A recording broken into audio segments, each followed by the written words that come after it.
Greetings, I'm Solidus-Skully, and welcome back to Kingdom Hearts Birth by Sleep, where we get to the final of our classic little Disney trio worlds here, the Dwarf Woodlands. I don't know why my brain started to forget what I was saying mid-sentence. Thank Nomine, but yeah, after getting a few power-ups, checking that we're all ready to go, it's time to see the beginning of the Dwarf Woodlands saga with Terra.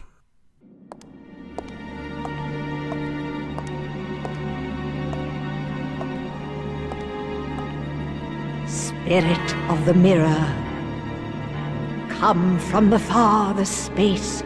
Through wind and darkness I summon thee. Speak! Show me thy face. What wouldst thou know, my queen? Magic mirror on the wall, who is the fairest one of all? Famed is thy beauty, Majesty, but hold, a lovely maid I see. Alas, she is more fair than thee. Alas for her! Reveal her name. Lips red as the rose, hair black as ebony, skin white as snow. Snow White. A mirror that knows and sees everything. How about that?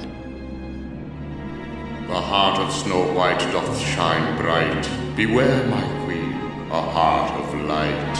Another one? Wait. What if Master Xehanort is here? Who goes there?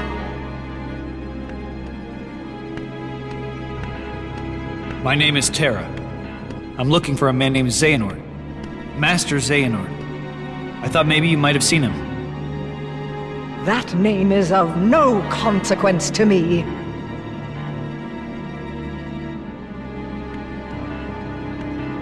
Wait. Ah, yes. I have a task for you. If you succeed, I will ask the mirror where you might find this Master Xehanort. And the mirror will know? Do you dare to question me? What is the task? There is a young maid who resides in this castle. Her name is Snow White. Kill her, and to make sure you do not fail, bring back her heart in this. Her heart? I don't understand. You're after the Hearts of Light too? What I demand is her life. I've had more than enough of her light. What did this maiden do to you? That is no concern of yours. Now, heed my words. My radiance is all the light this kingdom needs.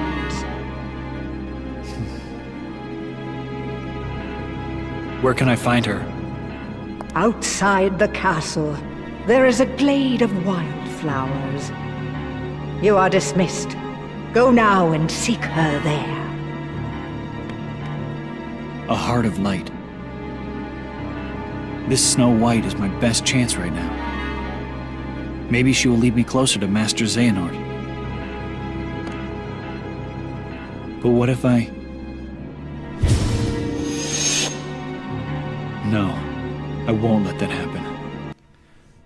Man, he was actually considering on doing that.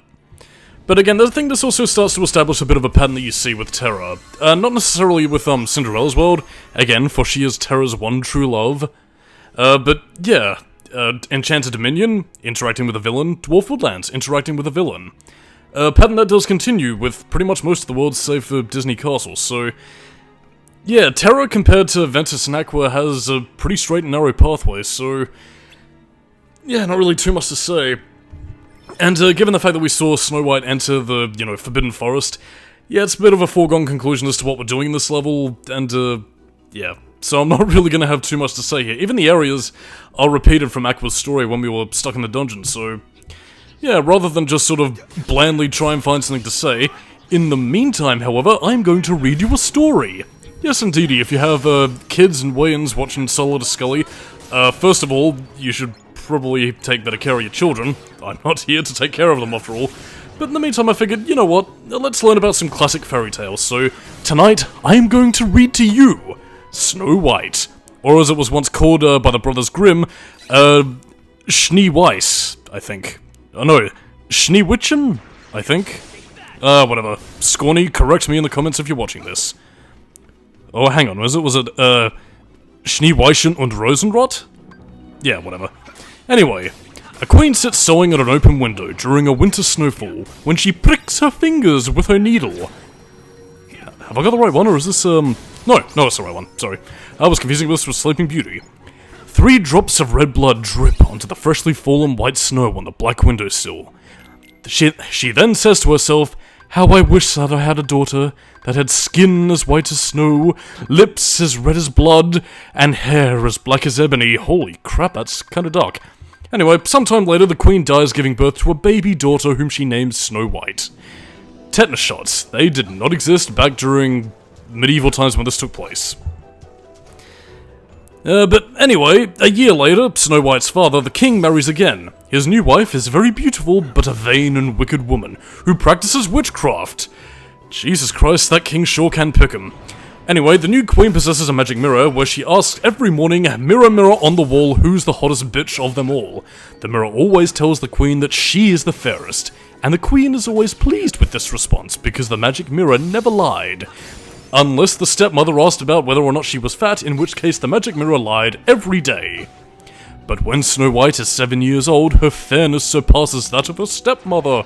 When the queen asks again, the mirror the very same question, it tells her that Snow White is the fairest. This gives the queen a great shock. Oh! She becomes envious, and from that moment on, her heart turns against Snow White, whom the queen grows to hate increasingly with time. Eventually, she orders a huntsman to take Snow White into the forest and kill her. He unfortunately did not have a keyblade, but he did have an axe. As proof that Snow White is dead, the queen also wants him to return with her heart, so that she may complete Kingdom Hearts. And, actually no, that's a bit more of a light-hearted version, because in the original fairy tale, she will in fact consume Snow White's heart in order to become immortal. Fucking hell, what the hell did the king think about all this? Anyway, the huntsman takes Snow White into the forest, but after raising his dagger, he finds himself unable to kill her. When Snow White learns of her stepmother's evil plan, she tearfully begs the huntsman, "Spare me this mockery of justice. I shall run away into the forest and never come home again." After seeing the tears in the princess's eyes, the huntsman reluctantly agrees to spare Snow White, and instead kills a helpless boar to bring to the queen instead. Wow, what a cunt.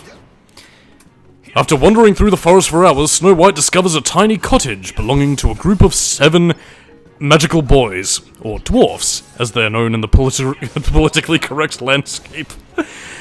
Since no one is at home, she eats some of their tiny meals, drinks some of their wine? What the fuck? She's meant to be 7, by the way, I'd just like to remind you. And then tests all the beds. I'm starting to think that unless, of course, Goldilocks was made before this, somebody might have been doing a bit of ripping off. Anyway, the last bed is comfortable enough for her to fall asleep in. Goldilocks and the 3 bears, you're looking at a lawsuit there, buddy. And when the dwarfs return home, they immediately become aware that there's been a burglar in their house because everything in their home is in disorder. Prowling about, frantically, they head upstairs and discover the sleeping Snow White. She wakes up and explains to them about her stepmother's attempt to kill her, and the dwarves take pity on her, let them stay with them in exchange for a job as a housemaid, and they warn her to be careful when they're home alone, and to let no one in, as they are working in the mountains. Snow White eventually grows into an absolutely lovely, fair, and beautiful young maiden. Meanwhile, the queen, who believes she got rid of Snow White a decade earlier, asks her mirror once again, so Snow White is technically 17, "Mirror, mirror on the wall, who now is the hottest bitch of them all?" The mirror tells her that not only is Snow White still the fairest in the land, but she is also currently hiding with the dwarves. Yes, it seems that mirror is a snitchy little bitchy. The queen, furious, decides to kill the girl herself. What exactly happened to the king, and why he didn't ask about his daughter's whereabouts, who knows? Although, I guess being fooled by a boar heart is enough for him. What a dick. First, she appears at the dwarf's cottage disguised as an old peddler and offers Snow White a colourful, silky-laced bodice as a present. By the way, that's meant to be something similar to like a... Well, okay, for those of you who don't know your outfits, it's pretty much you know, whatever. You know what it is. Used on those hoity-toity little dresses from back in the day. And anyway, the queen laces her up so tight that Snow White faints. And the dwarves return just in time to revive Snow White by loosening the laces. And, I guess the queen escaped in the interim. Kind of odd that they didn't really do anything to stop her, but who am I to judge? Anyway, her second attempt, the queen dresses up as a comb seller and convinces Snow White to take a beautiful comb as a present. She strokes Snow White's hair with the poisoned comb. And this was actually referenced in the I believe the opening titles of the 1930s Disney movie, so yeah. Apparently there was a cut sequence where Snow White was going to be poisoned by a comb, but why they cut that out, I'm not too sure, but it does also make Snow White seem, well, okay, a little bit less naive, maybe a little bit more naive. I'm not too sure what to say at this point, but anyway, we'll leave it at the second attempt for now, because we've got a cutscene coming up, and I like to leave my audience in suspense. But again, as you can tell with the original tale, there are quite a few differences between, you know, the Disney film, obviously, and maybe some versions of Snow White that you probably haven't seen or heard of yet. But anyway, the original tale is quite interesting. It actually has Snow White kind of evolving throughout life, which is also another interesting detail, and that she also drank wine as a 7-year-old. I mean, I'd like to remind you that this is also Europe, who does have very different standards regarding alcohol, so, yeah. Snow White gets drunk.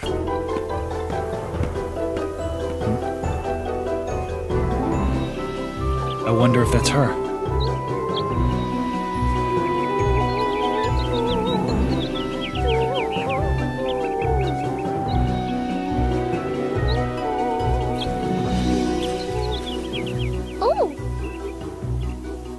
Oh, hello. Who are you? Aren't you startled?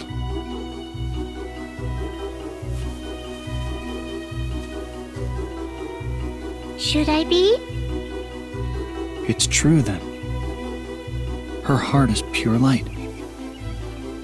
She's the one. Is something the matter? Does the name Xehanort mean anything to you? Why no. I don't think I've ever heard that name. Now what? Unversed! Oh! Hey, wait! Don't go in there alone! Out of my way!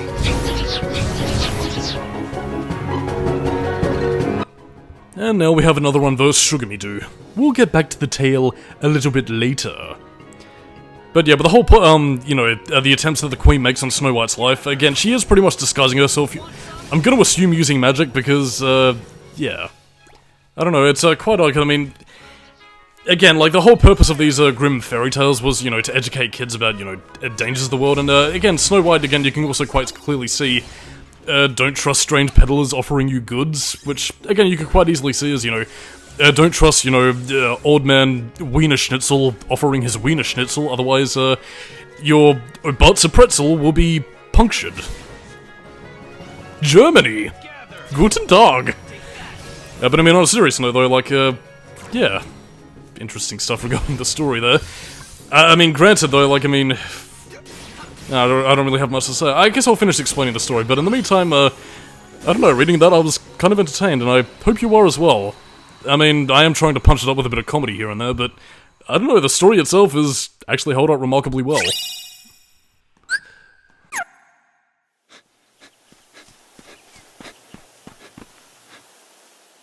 Lost her. She said she doesn't know anything about Master Xehanort. That leaves me with just one other option. The mirror. Back at the castle. You know, before we get back to the tale, I actually wanted to say something here. Again, like, the movie did kind of follow similar beats of, you know, the huntsman sparing Snow White.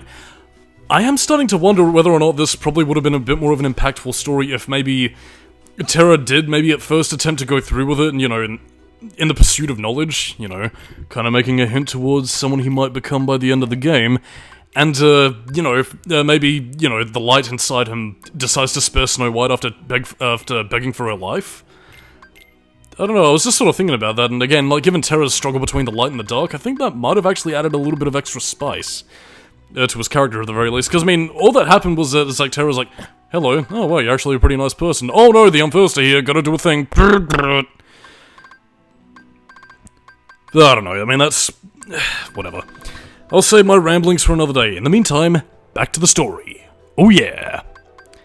So anyway, Snow White is poisoned by a comb, and the girl is overcome with the poison, but is then again revived from the dwarves when they remove the comb from her hair. And I guess the poison wasn't strong enough to remain in her system, so... fuck it really. Magic poison. Finally, the queen disguises herself as a farmer's wife and offers Snow White a poisoned apple.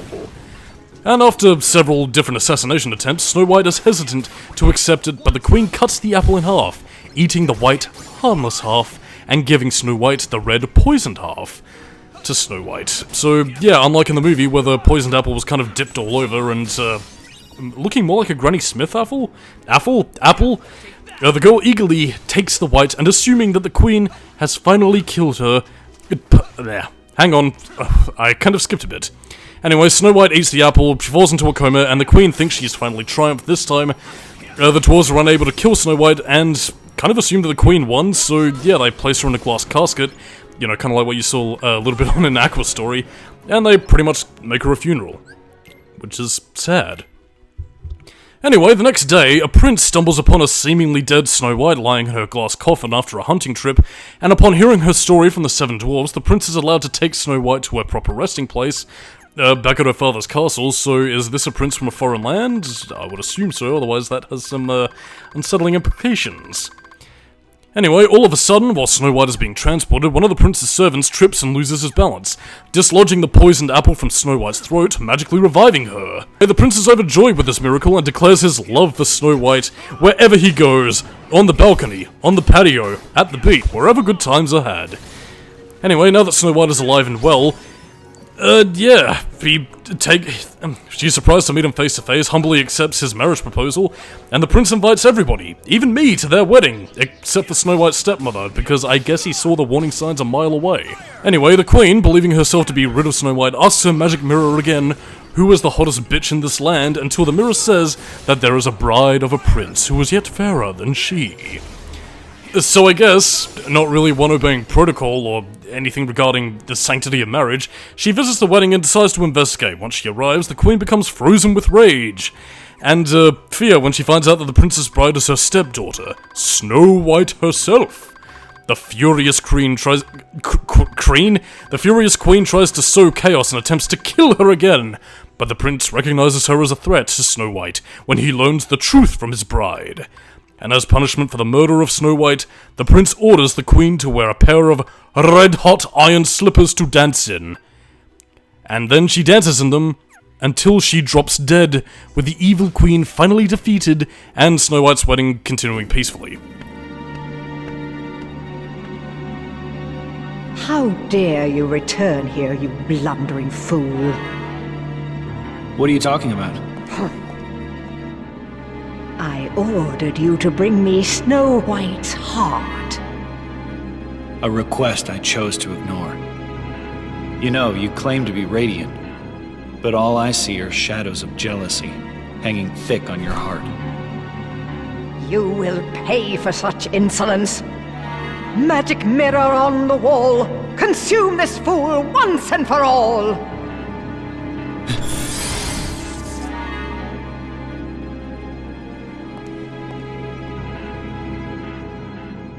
Alas, my liege, that I cannot do. I have no power save answers true.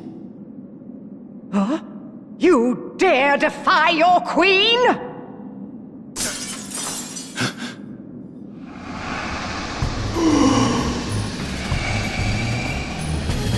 What?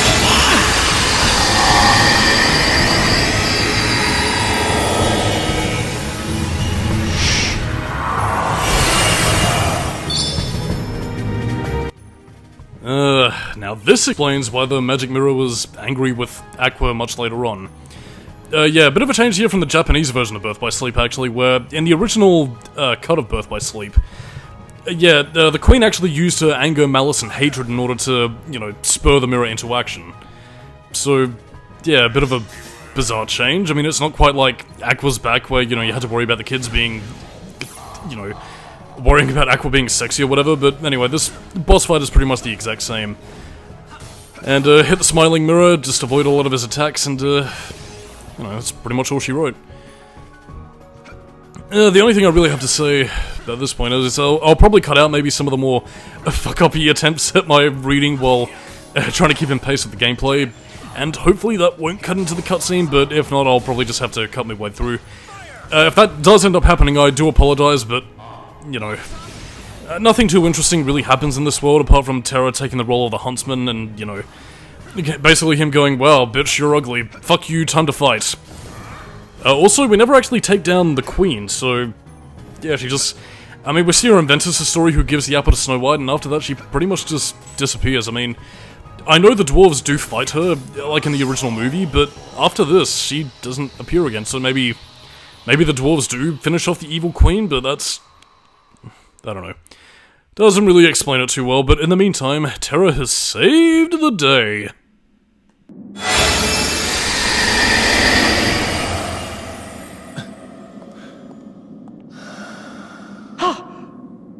How did you escape? Now you will ask the mirror. Where can I find Master Xehanort? Magic mirror, instruct this knave. Give him the answers he doth crave. Beyond both light and dark he dwells, where war was waged upon the fells. Is that all?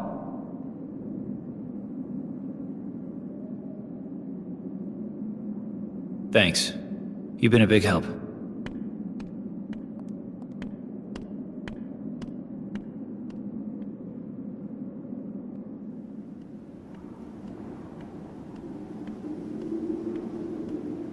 Master Ericus said he first received word of these events from Master Yen Sid. Maybe it's time I went and spoke with him myself. It's kind of odd that just now he gets the idea to go off and visit Master Yensid. I mean, especially considering that he was there when Ericus, you know, contacted him, but... I don't know, maybe if he visited the Dwarf Woodlands first, maybe he could have avoided that little snafu in the Enchanted Dominion.